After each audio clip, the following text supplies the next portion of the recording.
Then ৰাতি 10টা বজাত এটিএম বিলত জুবিন দা ষ্টেজত উঠি গান এটা গাই দিয়াৰ লগে লগে পাব্লিকৰ ক্ৰাউড চেক কৰক গাইছ। হাই হেল্ল' নমস্কাৰ, welcome back to my YouTube channel. আশা কৰিছোঁ আপোনালোক সকলোৱে ভালে আছে। তলক ভিডিঅ'টো আৰম্ভ কৰোঁ।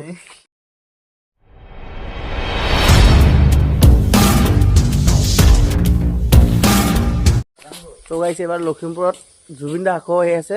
যোৱাবাৰ 22 তাৰিখে আহিছিলে আৰু আজি 9 তাৰিখে আকৌ আহি আছে।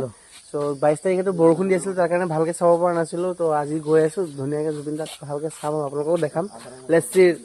দেন আহি পাই গ'লোঁ গাইছ লখিমপুৰ, আৰু ধুনীয়াকৈ চুলি কাটিব বোলে। চুলি কাটি লওক, চুলি কাটি ধুনীয়াকৈ আমি লগ পাই আছোঁ গাইছ, কাৰণ জুবিন দাৰ প্ৰগ্ৰেমৰ কথা গাইছ, চুলিটো কাটিবই লাগিব, সেইটো বানতেই।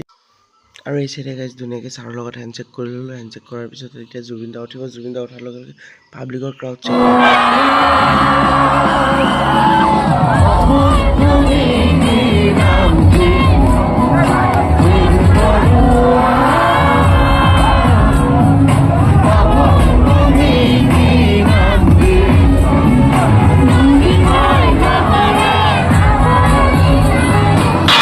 এই চাইডে চাওক ধুনীয়াকৈ গাইছ, মানে জুবিন দাৰ গান শুনি মানে সি নিজকে নিজে ৰখাব পৰা নাই।